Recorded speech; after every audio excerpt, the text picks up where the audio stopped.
welcome to the Metapod podcast, the Pokemon podcast that revolves around the evolving meta. Back in full force, Sean, my co-host over here. I'm Jake, if you do not know. Sean over here to my left, right, or left? To your left.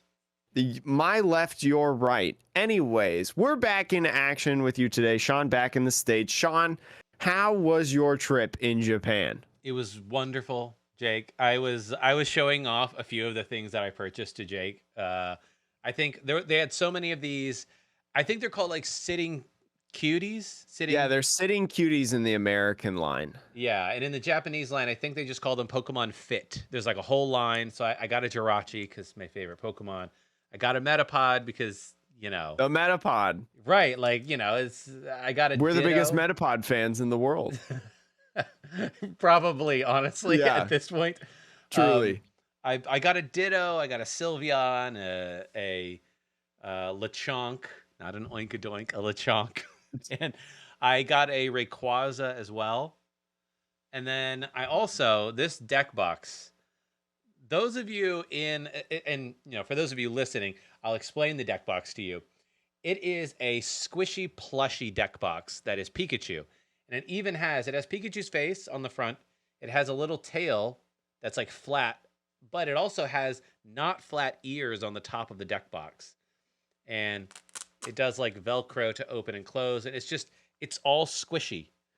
So I got to give Pokemon props. Like the accessory game in Japan is next level, Jake. It's insane. Yeah. So it's big props. And it's crazy because we don't have like those Pokemon centers here in the States, right? I think we just have like pop-up Pokemon centers every once in a while. We haven't had one in a while, but I think the most recent one that I know about it was in like London. Yeah. Or NAIC. the UK, somewhere around there. Yeah, NAIC should have a Pokemon Center pop up because EUIC had one, right? I think so because they did a whole bunch. Because I didn't get to watch a ton of EUIC. Sean did, but I do remember at one point they were doing like advertisements in the Pokemon Center thing. Yeah, they were doing like little bits.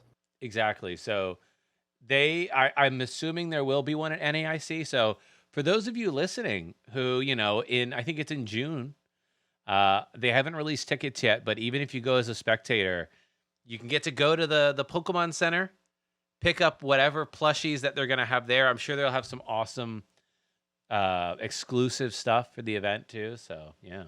I'll say as well, even if there isn't a Pokemon Center, like we're just wrong and, you know, they don't have one. I went in 2019 as a spectator to NAIC and they had such good stuff over there. So like, even if there's not a Pokemon Center, you know, if you still want to go over there, there is some good stuff in that department. But if you I know a lot of people were excited about our burning card of the year with rotation. We always burn a card with rotation, and you all decided, you know, we asked you all on Twitter what all you wanted to see go, you know, the Hoorah Tour, the farewell burn. And this year, Sean posted it on Twitter while he was in Japan, was Marnie. Sean, you burned a full art Marnie card too. I did. I brought the full art Marnie with me to Japan knowing I was going to burn it.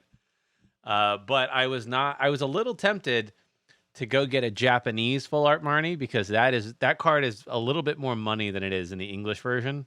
Mm-hmm. I did not do that, but because I was like, look, the full art is already enough. But so, Sean, you have now burned cards because Sean is the one that is the pyromaniac of the two of us. You know, he is the one that burns the card every single year, and I just watch and clap. But Sean, was this the toughest card to burn out of all three of them now? Yeah, it did not. Like the Oranguru from the first year, this is a real throwback. The Oranguru was a normal card. It was actually kind of hard to burn. I look back. I keep all the cards that I've burned, by the way. You have them all? Yeah. I have the Oranguru. I did not know about this. I have what's left of the ADP, and then I have the Marnie. So, like, that's crazy. My little trophies. That's really cool, though. The Oranguru was like normal, but weirdly hard to burn because it is just the paper, no foiling. Mhm. ADP, if you remember last year, went up like that. That thing I was do like, remember that. give me that fire. It ate it up. There's only half the card left. You like wedged it in a rock because it like burned so fast or something like Yeah, that. I was like, oh Yeah, no. so then you didn't have to hold it and burn your hands. Yeah. And then Marnie, yeah, Marnie, I don't know what it was. I think it's because the foiling is metallic. So when it Mhm. starts burning, it burns through the cardboard that's underneath the metallic foiling. And then the foiling sort of crimped around the edges and it loses the fuel, the source of It was like fuel. self-preservation. Kind of. It was really weird. But yeah, so I had to burn it in like 2 different places and I could have kept going, but I'm like, the video's going to get too long. It So was it was a joy to see. I know a lot of people were happy, especially some of the people that say, quote from Vinny Supagasi on Twitter, "It being a full art makes this all the better." Oh 07. So yeah, I don't know what I'm gonna burn next year. I know we're really It's thinking way ahead. too early. It's very early, but like I genuinely am not sure if there's any cards that would fit in the E block that I'm like, oh, you're particularly egregious, but we'll see. We'll see. Maybe something will come up cooking. Maybe something from EUIC Mm-hmm. made some noise that's here to stay that maybe you're not too happy about. But before we do that, we've got to talk about a couple other things. One of them being our nice old comment Oh yeah. of the day. Oh, geez, Sean, it's been Sorry, so jumping long right since you've ahead. been here. We're doing our nice comment of the day. This was left on our previous episode on YouTube by Dan Rickard. Dan Rickard says, "Can't wait for the new EX decks you mentioned. The V Battle decks got me and my family started on playing, and they're brilliant. They will need some loving tweaks to make competitive, though. Love the podcast, and thank you." So thank you Thank so you. much, Dan, for your support. Glad that you and many other people as well. I kind of did something a little different because it was a lone episode about like somebody had posed the comment, how could you make Arcanine EX better, the new Arcanine EX card? So I listed like some partners that you can go alongside it and things like that. And then also kind of talked about, the potential new decks. Chin Pao, I think it's called, the Yeah. Pokemon, and then Tinkaton EX. Okay, interesting. Are they fire type? No, Chin Pao, I believe it's the Ice Fang Ah, yes. Pokemon, Okay, yeah. And then the the other one whatever snow is leopard. fighting. Tinkaton is the thing with the big hammer. Is that fighting type, I Steel. assume? Steel. Or I'm sorry, no, Psychic, because it's a fairy type. Oh, because I was thinking It's like also Steel in the video game, but it's Psychic type in the Pokemon trading card game. interesting. I haven't really looked enough at Arcanine. So those would be good partners for a fire Pokemon? Oh, wait, I'm sorry. I thought you were talking about the just talking about the battle decks. No, with Arcanine, no, you gotta play stuff like Raihan, Magma Basin. There's some other cheeky things that I mentioned in that Interesting. podcast about that you could do. Like Kindler. Yeah.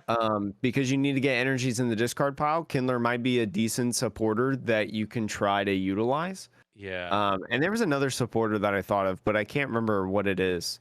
I mean, Off I'll the top be of my head, it's interested. been a week and a half. Yeah. I'll be interested to see where fire goes. This is just a really offhand comment. It's weird to think like I can't even think of a good fire deck.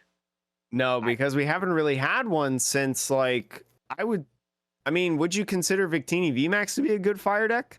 in it for a small moment, Victini V, not VMAX, but Victini V was I guess VMAX too. Yeah, but Victini V was a decent fire deck. But that Hmm. was only when it was paired with the Galarian Rapidash, right? Galarian Rapidash. Isn't that the I'm not one that 100% sure. that was the one that you could hit to put somebody at 100 HP or something? Oh Or yeah, yeah. that's right. Yeah, the 3 energies, and you just put damage counters until they have 100 left on their Pokemon V or GX or Yep. something like that. I do So remember that now. I don't know. It's a It's quirky deck. yeah. Anywho, it's weird to think that there's no good fire deck. That's all. Maybe someday it'll come back around, but if you want to play a decent lightning deck, Sean, we talked about last week how they were going to be giving away a free Miraidon EX on the EUIC live stream. That code is officially out. If you have not seen, I think we retweeted it. We usually try to retweet those things on Twitter. But if you want a free Miraidon EX, the new special illustration rare version, that's the money Miraidon, as some people will call it. It's like the alternate art kind of Miraidon there. They're only giving out 100,000 copies. The code works until April 24th. So at the time of this recording, you only have 5 days left. When this video comes out, you'll have 4 days left to redeem this code. You'll have to redeem it on PTCG Live through that system, how you like redeem the codes and things like that you may get. But again, it's a free card, so why not just get all of them? Why don't you just get one? I redeemed it just before we started recording this podcast. There are still copies available at this time, but again, it says the code will only work until April 24th, according to PokeBeach.com. So I would go ahead, do that now while you're thinking of it, or the first chance that you get after listening to this podcast. Indeed. And I can say, Miraidon, it may not be the best deck in the format, but it's a good deck. I did take it to a local last night, and with your new fuzzy Pikachu new squishy fuzzy deck box. And I did manage to win the locals, which was surprising to me, to be honest. So, but Miraidon, good. And also, I just remembered this. Sean and I were kind of talking about it earlier. Cups and challenges, local league events for CP are back. I saw a lot of people over the weekend playing, and having a lot of fun at local events. So again, just like we've said before, if you want to find out in your area where your local cups, challenges, even weekly local leagues are, check out the Pokemon Event Locator website, and then go ahead, put your zip code or city or whatever it asks you, to be able to find out the nearest locations for you. We've talked about it plenty of times before, so listeners who maybe this isn't their first time here, they might remember that. So go check that out and let us know how you're doing. Yeah. Jake, is it time to get into EUIC and see how the format actually is shaping up? The standard format battle styles through Scarlet, Violet, EUIC 2023 happened over the weekend. There were over 1,500 players at this event, Sean. I saw a lot of places say that this was the biggest EUIC ever. Which makes sense because it's a new format. But I thought I saw like Stefan Ivanov or somebody say that there was a bigger EUIC than this. I don't know relative. I heard somebody say this is the biggest internationals ever. Oh. Which 1,500 players, I would believe. Now we'll see if NAIC is able to break that record coming up in the next month or so. But 1,500 players is absolutely, you're starting to get into Japanese levels of number of players here. So I will say, regardless, this was a highly competitive event. I mean, if you're watching this on like YouTube or Spotify video and you're looking at this top 4 in this event here, this top 4, Alex Szymanski ended up winning the entire thing. We'll look at his kind of counter deck here in a minute. It's a little bit more than just Arceus Duraludon, as it's showing on Limitless. Number 2, Tord Reckliffe, right? Yep. Taking down Tord in the finals. Tord was playing Gardevoir EX. Doesn't surprise me. Gardevoir is just like one of his, or that deck in general runs a lot like one of his favorite decks in Zoroark EX. So definitely no surprise there. Pablo Mesa, or the content creator known as Tablemon, long time player, probably one of the longer time players out of this top 8, I would say, overall. Yeah. I think they listed him as like the beginning. They listed him, I think, as like a world's top 4 in 2006. I Yeah. assume he was like a junior or something then. But like, I was like 2006. How long ago was that? Like, geez, that I was mean, 17 years ago.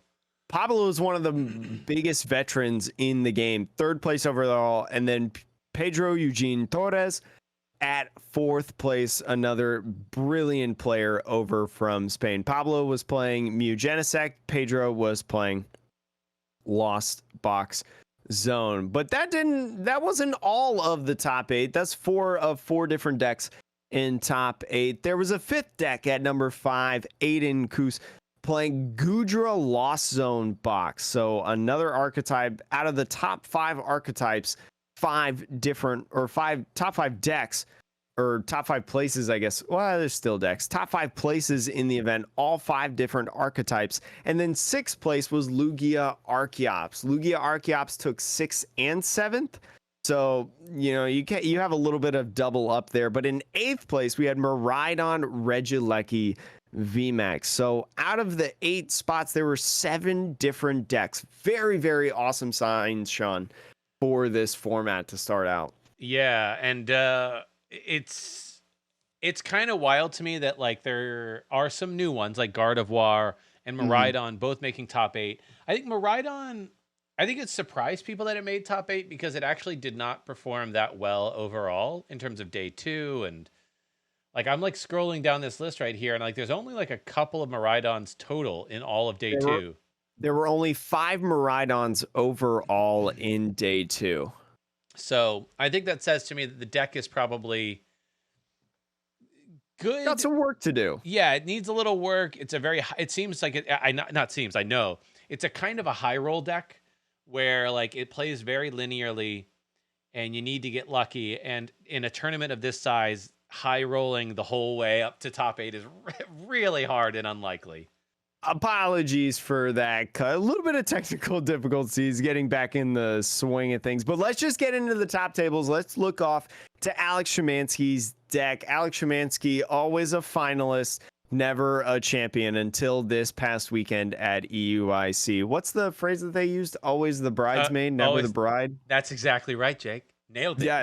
Yeah, bam. Anyways, this is Arceus Duraludon with a bunch of other friends inside of it. So you've got your two mainstays, Arceus and Duraludon, as always with your 4 of Arceus and then 3 Arceus V-Star, and then a 2/2 line of Duraludon V and V-Max, alongside the Radiant of choice, Radiant Gardevoir. Radiant Gardevoir protecting the Pokemon by 20 makes sense because Zacian V, as I talked about, I believe in last week's podcast, has a like incredible damage output, a infinite, I guess is what I should say, damage output.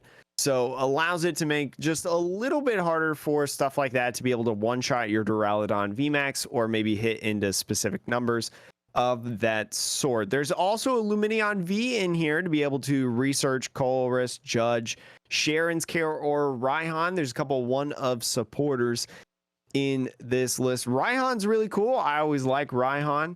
I love the functionality of the card. I think it's a really, really cool card. And then Sharon's Care to be able to get, your Arceus V-Star that may have gotten knocked, but you've got the energy on the VMAX Duraludon to be able to just start swinging away, and you don't have to give up 2 prizes. But Sean, there's a couple other Pokemon in this deck. What's the first one you want to talk about? I mean, the first one is this deck could have been called Arceus Drapion.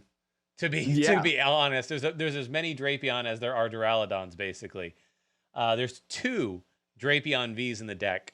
I'm trying to figure out like why he really wanted to go with 2 here, rather than just the standard 1. We've talked about many times on this podcast how Drapion is great for being able to take knockouts and swing a Mew matchup. Yeah.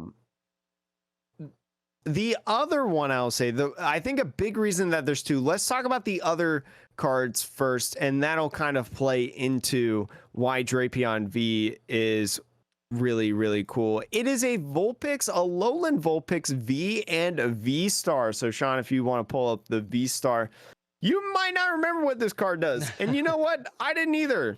I didn't either.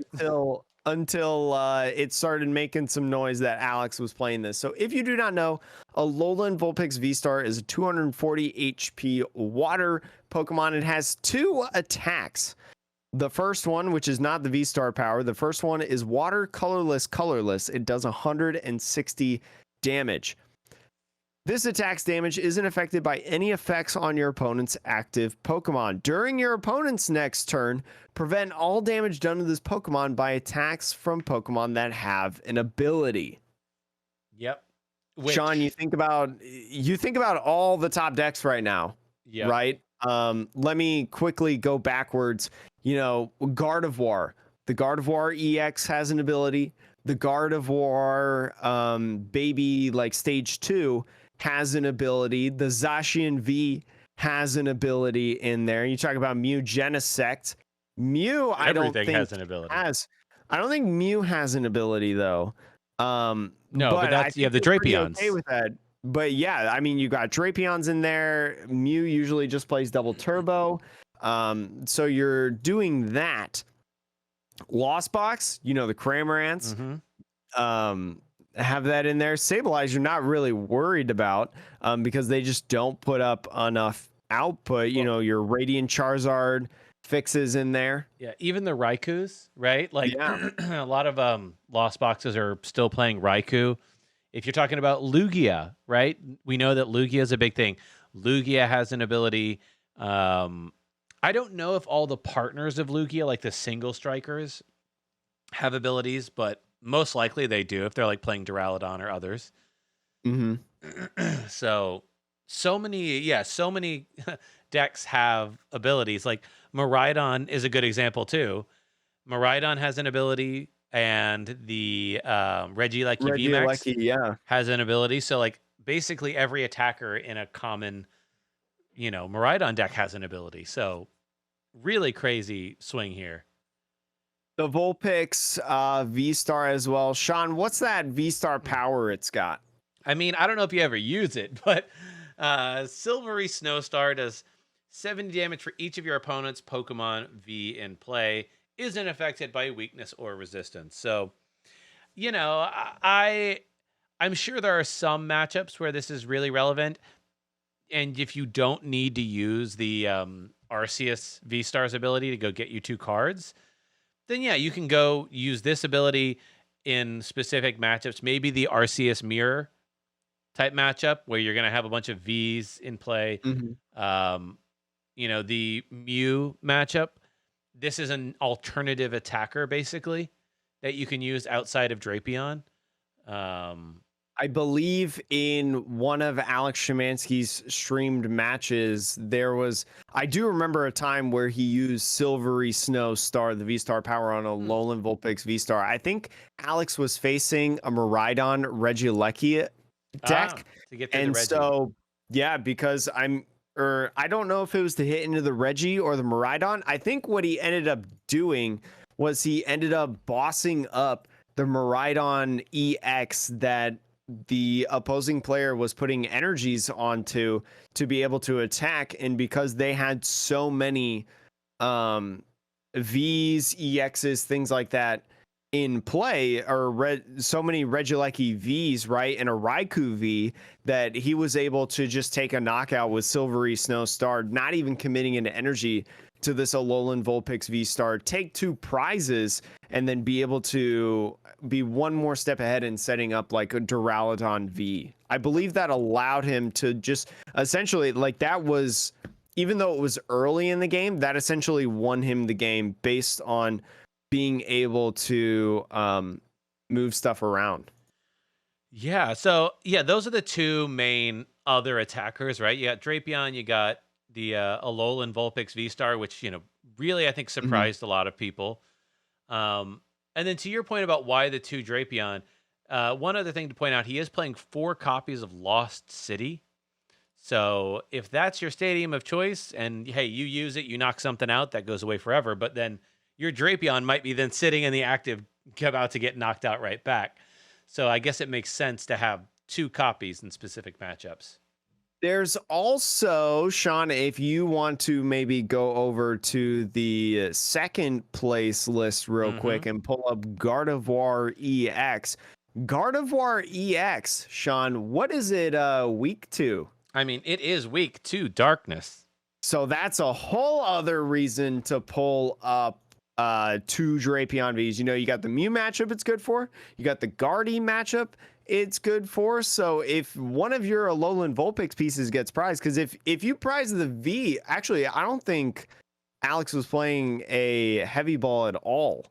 The Hisuian heavy ball. So no, he wasn't playing a Hisuian heavy ball. So if one of the two pieces gets prized, which does happen, you can't use the Alolan Vulpix V. So that's what happened in the finals match, actually.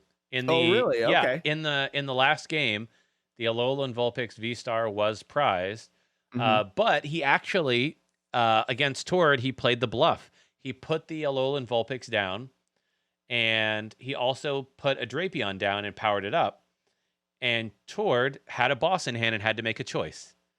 And he chose to get the Alolan Vulpix because long term, turning off attacks with abilities is really difficult for Tord to deal with. So he chose to eliminate that threat and leave the Drapion alone. And that's actually what ultimately ended the entire tournament, is the Drapion being able to take out the EX. I mean, it's a really sweet match to go rewatch if you haven't already. I know I'm probably going to rewatch it here soon. Put it on replay over on Pokemon's Twitch channel and things like that if I ever have time in the world. But Sean, this is a really cool list. I really like it. It was cool to see a deck like Arceus Duraludon win the entire thing, a deck that a lot of people put aside. And I think Alex has been playing it for a long time, Arceus Duraludon, and its different iterations during its time. So really cool to see him get a win. I want to point out the other supporter split, because I do think it's interesting and weird. So he's got 4 Professor's Research, which, you know, like in an Arceus deck, I think it's a little surprising because you do have the Starbirth ability and Lumineon to go find any supporter. So I think decks like that don't always play the full 4 research. But he's got 2 other draw supporters, kind of. He's got 3 Colress and 3 Judge, opting for sort of that a little bit more draw and then a little bit of draw and a little bit of disruption. Apologies. Bless you. Over playing something like a Roxanne, maybe. So just opting not even to bother with Roxanne. And then he's also got 3 bosses, which I know that there's been a lot of discussion about, oh, is it boss or Serena? And again, it looks like he's just gone for the option of, I'm just going to take boss because I might need to pull something into the active that isn't a rule box Pokemon. I think the reasoning behind a lot of this stuff, especially the draw supporters, let's just start there. Yeah. I feel like with a lot of people, Arceus Duraludon just doesn't set up a lot of games. There's a lot of games where it can pop off and it can, you know, go exactly like you want to. But anybody who's played the card game or anybody that's played any sort of card game knows that a deck is not going to run well the entire time. So having that consistency in there of having 10 draw supporters allows you to get a little bit closer to that goal. Even if you do at some points of the game have to discard important pieces, maybe the one-ofs that you don't want to discard, like the Sharon's Care or an Escape Rope or the Switch or something like that. So that, in my opinion, is a big reason why there's like a heavy research count as well as Judge instead of just Colress experiments that we've seen. And then the boss, I mean, I got to thinking, you know, you look at the brand new decks, Gardevoir EX, which he faced in the finals. Gardevoir EX only has 2, maybe 3 Vs, and those are specifically like attackers or support Pokemon like Lumineon. So there's not a lot. Does Serena get you? Serena gets you. Serena only gets you Pokemon V. No, it's only Pokemon V. It's only Pokemon V. So I can see where. That's so wild. I could see where this transition into just kind of bosses orders taking out Serena, because now we have 2 meta decks that are using EXs, and it's only going to get more and more populated with EX decks and less V decks. So Yeah. I like the transition into just bosses orders. I think it's fine, especially when you're playing, like I said, 10 draw supporters. Like, you don't need to use Serena for draw, really. Yeah. I would feel like if you had maybe just Colress Experiment in there, no judges, no research, maybe like a Roxanne, just one. Maybe, yeah, maybe you want to put a Serena or two in there. But I think what he's got right here is mwah. Yeah, yeah, yeah. It makes a lot of sense. For some reason, my brain was thinking that Serena was rule box, but you're right. It's just V's, I which mean, is we haven't pretty had it very bad, long, actually. and we haven't had it very long, and it's slightly becoming more irrelevant, Yeah, even though we yeah. just got it. Um. Okay. Well, I mean, outside of that, I think the deck is otherwise pretty straightforward. So we could Mhm. probably move on to toward Reklev, the mountain that Alex Shmansky had to climb over in order to get to that first place finish, playing Guard of Lord War. Reckless, yeah, playing Guard of War EX, and to be honest, a lot of people were saying there were a lot of unconventional things in this Guard of War list that made it just wacky to play against. You've got 4 Battle VIP passes in there. You've got your 4 Ralts, 4 Curlia, 2 Guard of War EX, and then the Shining Arcana baby stage 2 Guard of War. You've also got 2 Zacian V's. Your Radiant of choice is Radiant Greninja. You got a Manaphy in there to help you out, keep your little babies alive in case someone tries to Moonlight Shuriken or do any sort of sniping stuff. But there's a little bit of interesting things in this. First of all, it's the Ralts. There's 2 different Ralts in this list. 3 of the teleportation bursts, 70 HP, but 1 memory skip. Ralts, little 60 HP Pokemon. Memory skip, if you do not know, it is a single psychic energy attack. It does 10 damage, which actually could affect your math a little bit in Zacian or anywho. But it says choose one of your opponent's active Pokemon's attacks. During your opponent's next turn, that Pokemon can't use that attack. So if you're playing a lot of decks that maybe don't have a lot of switching cards, like Lost Zone box, for Well, instance, like Arceus Duraludon.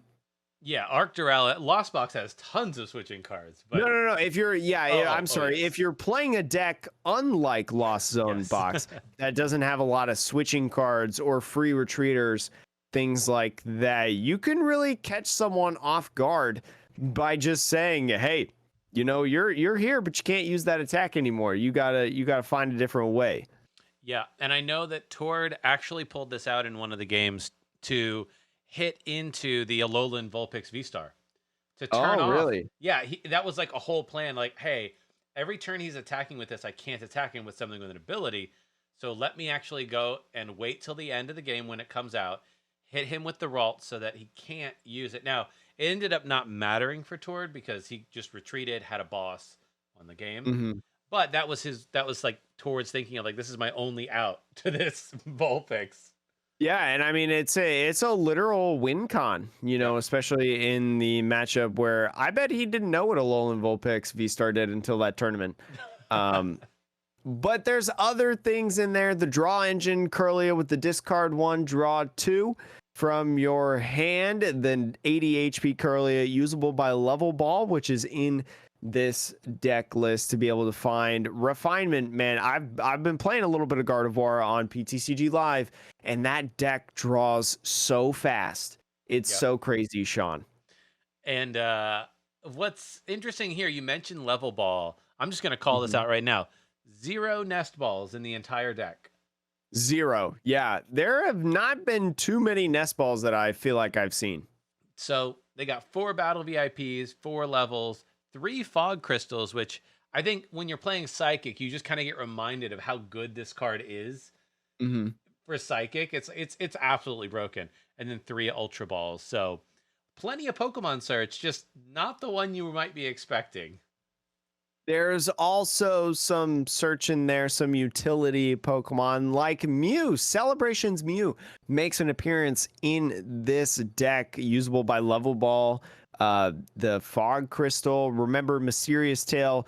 Once during your turn, if this Pokemon is your active spot, look at the top 6 cards, reveal an item card, and put it in your hand. Shuffle the other cards back in your deck. Excellent for finding VIP Pass, Level Ball, Fog Crystal, Ultra Ball, and the 2 rare candies. A lot of people were kind of surprised by these rare candies in this list. Being able to skip the Curlia phase to go from Ralts to Gardevoir EX. If you need to go a little bit more aggressive, you need to kind of go faster to get the Gardevoir EX or the Shining Arcana Gardevoir online.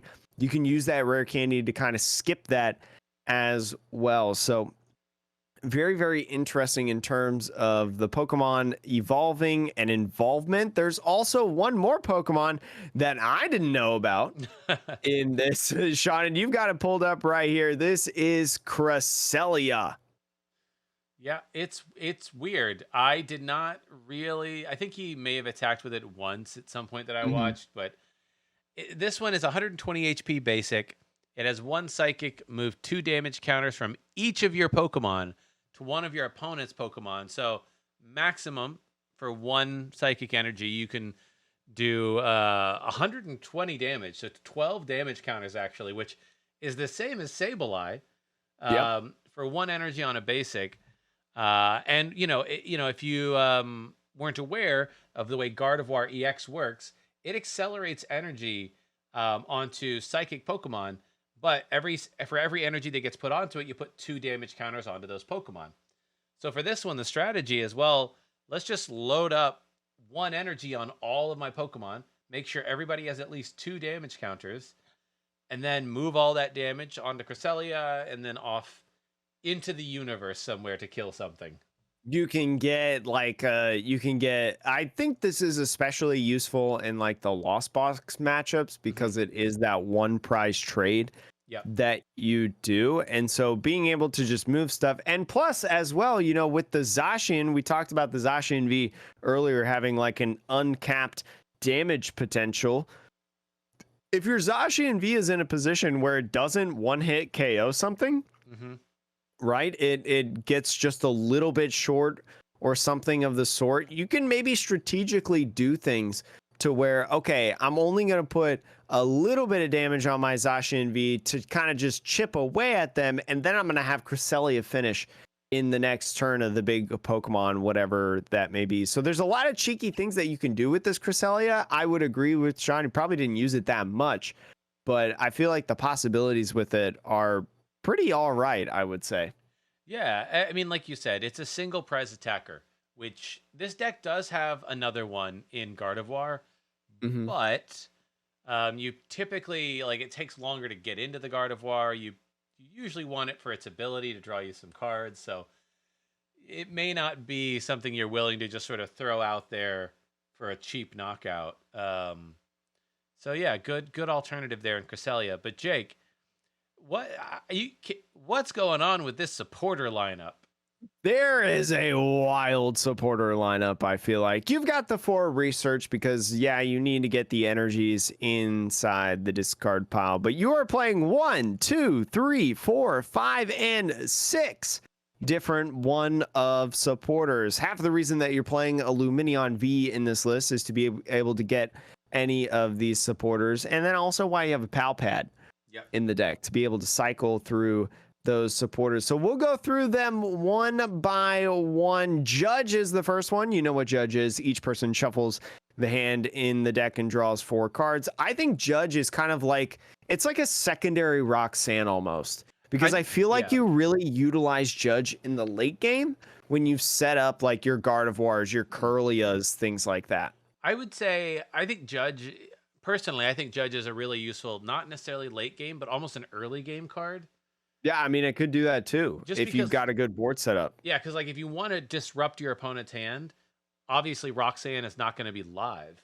It's like it's a useless card until your opponent has gone through half their prizes.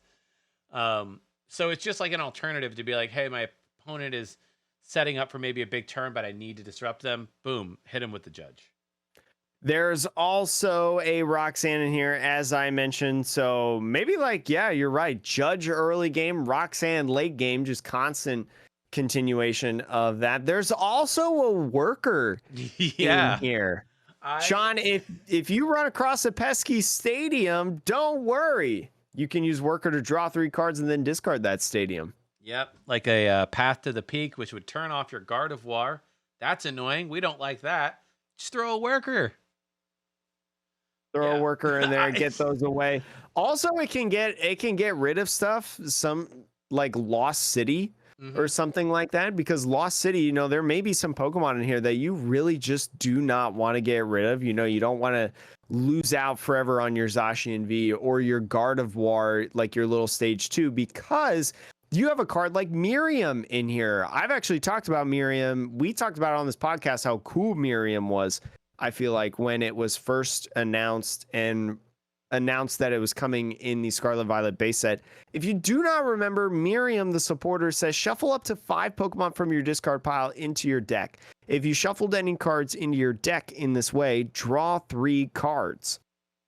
So, you know, like I was saying, you know, maybe you want to get rid of that Lost City with the worker if you can't find any of your stadiums. So then when your Curlia or something goes into the discard pile, you can Miriam them back into it to resupply your board state, I guess you could say, with the refinement Curlias or attackers and stuff. Yeah, and I see again in one of the matches in the finals, it became apparent how important Miriam was, and when Tord didn't have access to it, Mm-hmm. he basically Tord ran out of viable attackers, and that's what I will say about the deck in general. That is it's a big challenge in order to play it correctly, which is if you look at the deck, you really only you've got 2 EX Gardevoirs, 1 regular Gardevoir, 2 Zacian Vs, and a Cresselia. Those are all of your attackers. Some of your attackers are really not going to be very good. Like Cresselia in certain matchups is useless. Zacian is usually your main attacker, I would say, in most typical matchups, but it's a 2-prizer. So, like, okay, well, if you can't afford to give up 2 prizes, then you only have one 1-prizer. And you've got the Guardi EX, which is a very limited amount of damage output at 190. That's the one thing I'd say that is a challenge with this deck is the choice of which Pokemon to use to attack and when. And look, sometimes if you have some rough hands, you have to throw Pokemon away. If you also have to throw away that Miriam early and there's no way to get it back, that is one of the reasons Tord was put into a losing position late game, is he just ran out of the right kind of attacker. I will say, to compensate, we're going to move away from the supporters real quick because this is a great transition into another one of the cheeky cards that are in this list. With limited attackers, one of the ways that you can compensate for that is Sky Sealstone, Sean. Remember, Sky Sealstone, Forest Sealstone, those are errated into Pokemon tool cards. They're not item cards anymore. This was the first tournament that was in effect, I believe, EUIC. But if you do not remember what Sky Sealstone is, because it's not as popular as Forest Steelstone was before this tournament, let's read it off to you. So this Pokemon V this card is attached to can use the V-Star power on this card. So this is ideally put on your Zacian Vs to be able to use this ability. It has the ability Star Order as its V-Star power. During your turn, you may use this ability. During this turn, if your opponent's active Pokemon... Opponent's active Pokemon V-Star or active Pokemon V-Max is knocked out by damage from an attack from your basic Pokemon V, take 1 more prize card. So just kind of like ADP, right? The good old glory days of the beginning of this podcast, ADP, you can utilize the Sky Sealstone with the unlimited damage output of Zacian V or I mean, really, that's it, Zacian V, to be able to take an extra prize on a V-Star or V-Max, which is very popular still in the game right now. Yeah, I mean, again, you think about like, look, Mew is going to take a lot of resources to knock out a Mew VMAX. Why not grab that extra prize with your Zacian, knowing that, hey, the only thing you got to do after this is knock out 1 Genesect. I don't got to go through 2 Mew VMAXs. So really useful card in changing the prize math. So yeah. So and then in terms of the supporters, there's one boss's order, real quick. We Just know a what that great does. card. Yeah. Yeah, just And a then great card. the one that we're going to talk about probably a little bit later too, but we'll give you a brief heads up as to what it does now is Penny. You probably haven't heard of Penny. Just came out in the the Scarlet and Violet base set. I know all about the penny full Yeah. art. Oh my Yeah. gosh. It says put one of your basic Pokemon, important, basic Pokemon, and all cards attached into your hand. It is an Acerola for basic Pokemon. hmm Well, no. It's an AZ Oh, for AZ. basic Pokemon. Acerola was Pokemon that had damage counters attached to Right, it. right, So right. It's an AZ. the popular thing was to utilize it with Pokemon that use rainbow energy.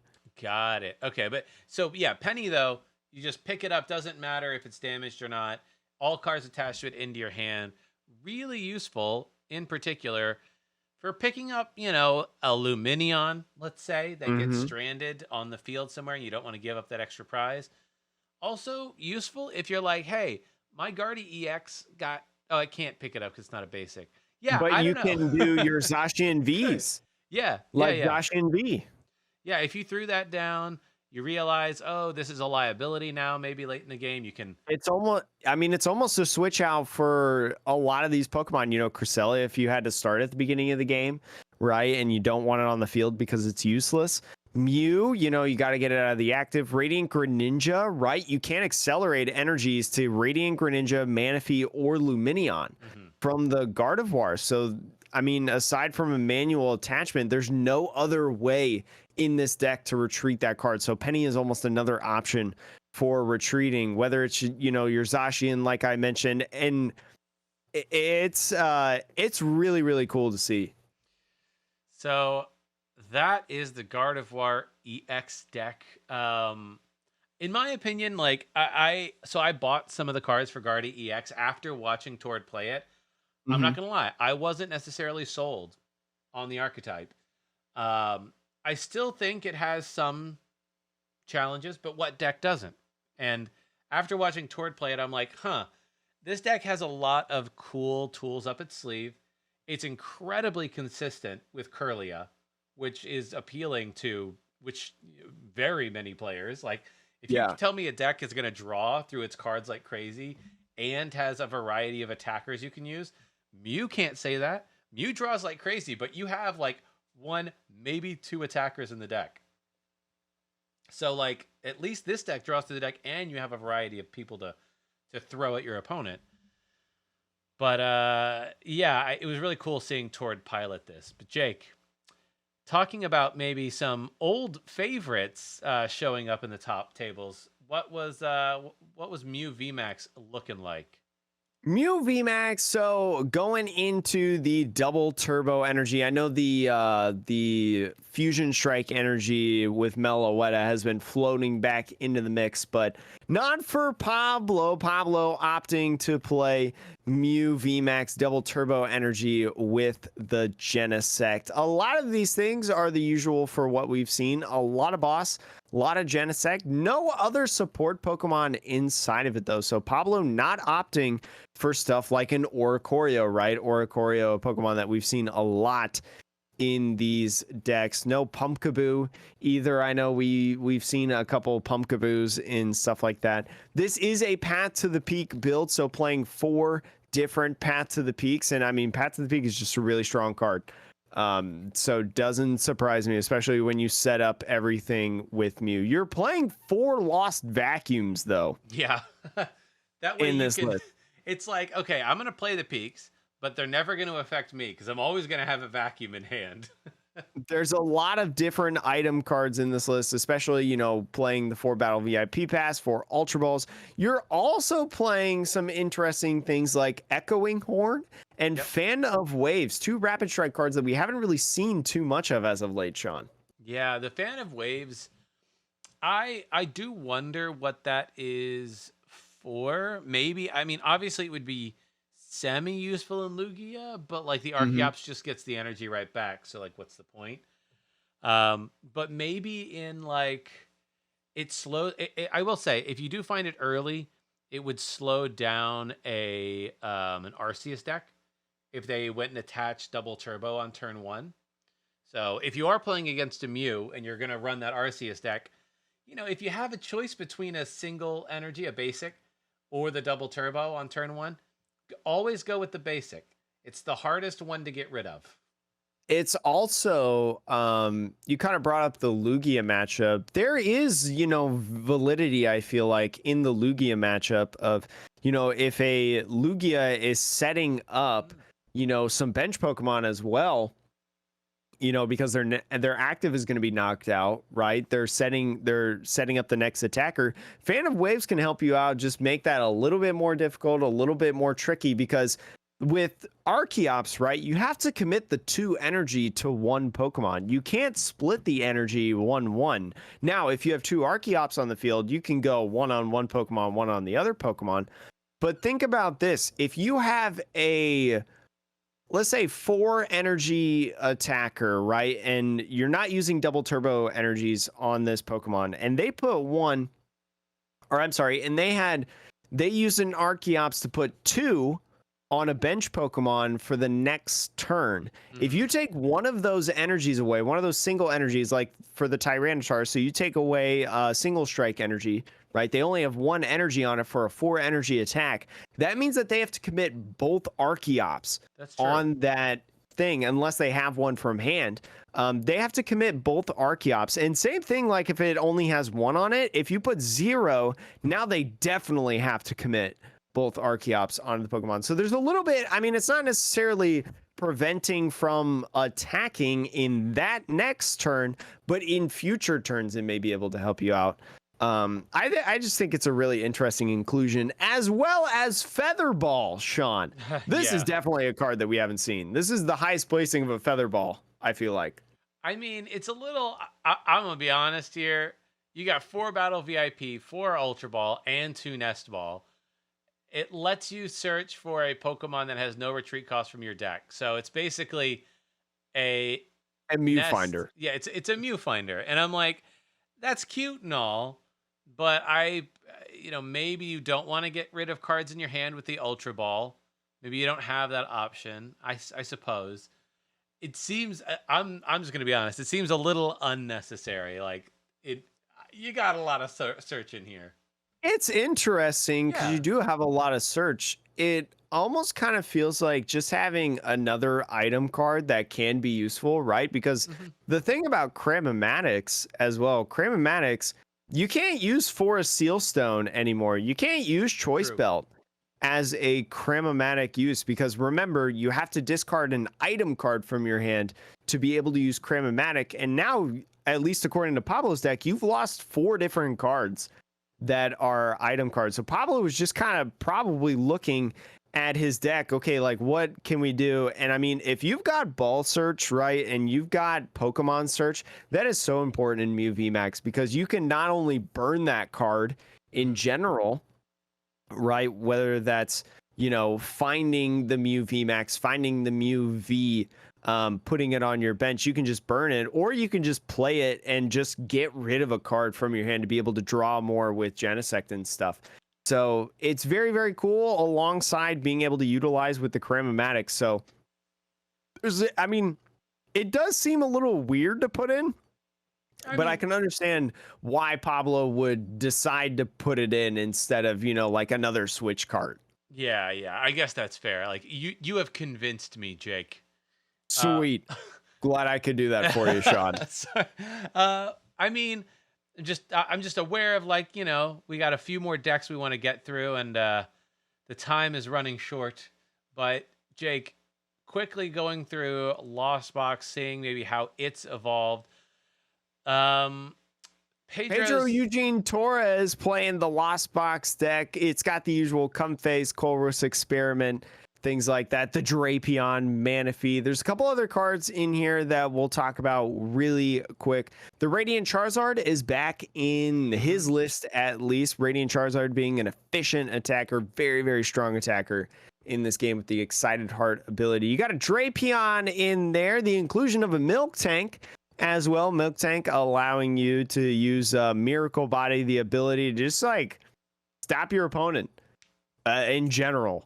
Really. So could be very strong in that situation. Halucha as well, the brand new Pokemon from Scarlet and Violet base set, has the ability when you play this Pokemon from your hand onto your bench during your turn, you may choose 2 of your opponent's bench Pokemon, put 1 damage counter on each of them. Can help with the math on Cramorant, Sableye, even Radiant Charizard. Yeah, I mean, At also least. Radiant Greninja. You know, we Yeah, always think Radiant about Greninja. that one's sitting at 130. If you can get the Radiant Greninja, if you know your opponent's going to try to set up for a Moonlight Shuriken, My Shuriken, yeah. Sableye right after that, boom, you're done. You get rid of that. You done, bud. But one of the coolest things, there's 2 other cool Pokemon in this list. I think we've talked about it on a podcast. The use of Forest Seal Stone and Pidgeot V. I don't know if I talked about this just on Twitter or we talked about this on the podcast, but remember, with Forest Sealstone, these Sealstone cards have to be attached to a Pokemon V in order to use the V-Star power. And so with Star Alchemy on Forest Sealstone, you can grab any card you want. You put it on this Pidgeot V. This Pidgeot V, Sean, really, really cool. The first person I saw do this was Kevin Clemente or Mellow Magikarp. Once during your turn, if this Pokemon is on your bench, you may shuffle it and all cards attached to it into your deck. Yep. That's it's a wild. super cool card. Yeah, it's like to your point, like you basically are like you can be, if you have the Forest Sealstone in any sort of balls like Pokemon search, you can just like get not punished for throwing a V on. Nest Ball, Pidgeot V, attach the Forest Sealstone, grab a Colress or whatever card you want, and then shove that puppy back into the deck, and maybe you find it off the Colress to get rid of the pieces forever because they're now duds in your deck. So it's really, really interesting. It's also kind of like a deck out prevention card. Yeah, to an that's extent. true. It gives you like depending on how much you attach to the Pokemon. Yeah, it could be like, you know, a couple of energy and the Forest Sealstone, just like, yep, throw something back on there. Yeah, I mean, it allows you to essentially just like not deck out, because it's not like Pyukumuku that says, you know, you can't use it if you have no cards in your deck or whatever. So really, really interesting in this, but also the Mawile in here from Lost Origin. Mawile, this is a very interesting attack. It's a 90 HP psychic Pokemon with the colorless attack called Tempting Trap. During your opponent's next turn, the defending Pokemon can't retreat. During your next turn, the defending Pokemon takes 90 more damage from attacks. So Cramorant right now does 200 damage into the Pokemon. Radiant Charizard, Excited Heart, does 340 damage, Sean. Yeah. And this one is, especially because, you know, we know people are playing fewer and fewer switching cards in certain decks. It can be really debilitating. It might even be a really bad, and like, say you have the early game, somebody starts maybe a less than optimal Pokemon going first. And you know, that like, hey, like Duraludon. This is also a really interesting card to be like, hey, I'm going to try to trap you in the active on my first turn going second. That way I can come in with that Cramorant, put a ton of damage on that Duraludon, and basically make it a dud Pokemon for you. Like, you're not going to evolve that into a VMAX. You're not, you know, whatever it might be. And 200 damage, depending on what you can throw onto it as well. Like, say you throw, I guess they don't have choice belts in here. So yeah, really, you know, the only attackers that are going to benefit from this are Cram and Radiant Charizard, but it is an interesting combination there. It's also cool. Another card that was included in Lost Box that is new from the Scarlet Violet said Beach Court, Sean, the Stadium Beach Court, the stadium that says the retreat cost of each basic Pokemon in play, both you and your opponents, is a colorless less, so allows you to switch around the come phase a lot more to be able to get stuff in the Lost Zone. You can even switch the Mawile in the mill, or not the Miltank, but the Mawile. Yep. For free as well. Card is absolutely great. Played in Maridon too, so pretty awesome stadium. Pretty cool Lost Box iteration on there. I know there's a couple different ones. We'll probably talk about more, but what else do you got about this? I will say one other addition that I think people are going to need to consider for a lot of different decks, but is Pokegear 3.0. So this card, I think it must have rotated out maybe a year or two ago, but it's back. It lets you look at the top 7 Grab any supporter that you find there, put it in your hand. Look, don't get me wrong, you will whiff on this sometimes, but for any deck that really needs to see specific supporters like Lost Box Sea and Colress, I think Pokegear is a must-have card in the current format now. I think it was printed in Sword and Shield base set. That's what and I it thought just too. never saw play. I think it was in sets, but it's just not like it used to be a staple with Green's Exploration and Welder, but I think since that rotation, we haven't really seen it in play aside from like Duraludon. I think the first iterations of Arceus Duraludon. All I know, Jake, is I had a playset of gold Pokegears. You do? Wait, gold Pokegears? Yeah, from back in the day. From what? That's a long time ago. Sun and Moon era. Yeah, I bought them. Goodness. I bought them a long time ago for my welder deck, and I was like, Pokegear's back. Hold on. And I was like looking through my old cards, being like, oh look, I have a small fortune in my hands again. Back in play. Yeah, we can use these again. The whole gang's back. Oh my god. Anyways, Sean, is there any other decks that you want to talk about? Oh boy, there's a lot. I think we actually are gonna let's save Sanders' control list for another pod because that one's like a whole 20 minutes by itself. And here's the thing as well for anyone who may not know, there's not any more regionals and stuff until May 6th. So we can even talk even more about some of the deck lists, some of the more, I would say, obscure. We can focus the next podcast episode on some of the more obscure EUIC deck lists per se. I think the last one I want to talk about today, and we're going to, yes, we are going to leave Lugia and Gudra off this list for today. But the last one I want to talk about is the one that I think there was a lot of hype and then the hype fell off. And I think people are really not quite sure what version to play, but I'll at least mention the Miraidon deck. So the one that did end up getting 8th place, it's playing the 4-3 line of Regieleki VMAX. So opting for a pretty heavy count in the Regieleki area. 3 Miraidons and 2 Raikus, and then a Radiant Greninja. So in terms of your Pokemon and your attackers, pretty straightforward. I think the main thing about this deck is it is really turbo, trying to get, I think there's ways it could be even more turbo, to be frank. But the interesting thing here is with Gudra and a few of these other decks like Duraludon, where you might end up with attackers on the opponent side who are just really enormous and nothing can one-hit KO them. Miraidon actually does have that potential still. So I think that's the one thing that sort of sets this deck apart as like how it could see some play in this format is against really like top-heavy in terms of HP decks. But this is the smallest deck list I think I've ever seen. I mean, it's 60 cards, but usually deck lists that we look at are like 4.5 lines or something like that. This is like 2 lines in a card. Yeah. So what I'll say to anybody like also thinking about playing Miraidon, keep in mind, if you're playing a very linear version, you may not need a lot of nest balls because Miraidon can search out all the other Pokemon you need. All the other basics. Miraidon is 2 nest balls. Right. Miraidon they stapled a battle VIP pass to Miraidon that works on every turn. Yeah. My other thought, having played Miraidon, that I'm just going to point out is I would consider cards like Pokegear in Miraidon because, again, if you're playing a turbo version of it, not the fluffy version, you need supporters. If you don't find that research or any other big draw supporter, you are having a terrible time.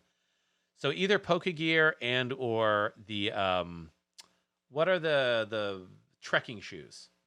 Yeah, trekking shoes. So I think those are a couple of cards that aren't in Robert's list, but that I would also personally, just having played the deck a little bit more recently, that I would at least consider as well.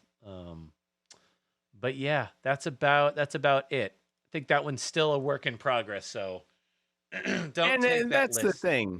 Yeah. I mean, that's the thing. Like the meta is constantly going to be evolving, Sean. This was the first event of this meta, the Scarlet Violet meta, and it's only going to keep growing, especially when people have 2 weeks to cook up their next list at Portland, Sao Paulo, and well, those are the only 2 regionals I think happening in 2 weeks. But either way, But all the 2 league cups different and ones. challenges, all the challenges. Yeah, all your local leagues. Yeah. Let us know what you end up cooking up on Twitter. Yeah, show us what you've got. We're excited to hear. Even let us know in like YouTube comments or in like Apple reviews or something. You know, hopefully Sean and I will. Well, Sean's already back in the local scene. I am too busy right now. It's championship season to be in the local scene, but hopefully this summer as well. But we'll keep you up to date as always. Sorry, this episode's a couple days late. I got really busy. Man. Yeah, I waited until the last minute to do my taxes, so I got them done. Didn't need to file an extension, thank goodness. And my state returns and federal return have already been accepted, so hopefully I did it right. You know? Welcome to America. Hopefully I did my taxes right. Hopefully I did it right. But anyways, we at least know Pokemon cards here in the Pokemon podcast revolves around the evolving meta. I'm Jake, that's Sean, and we'll see you next week.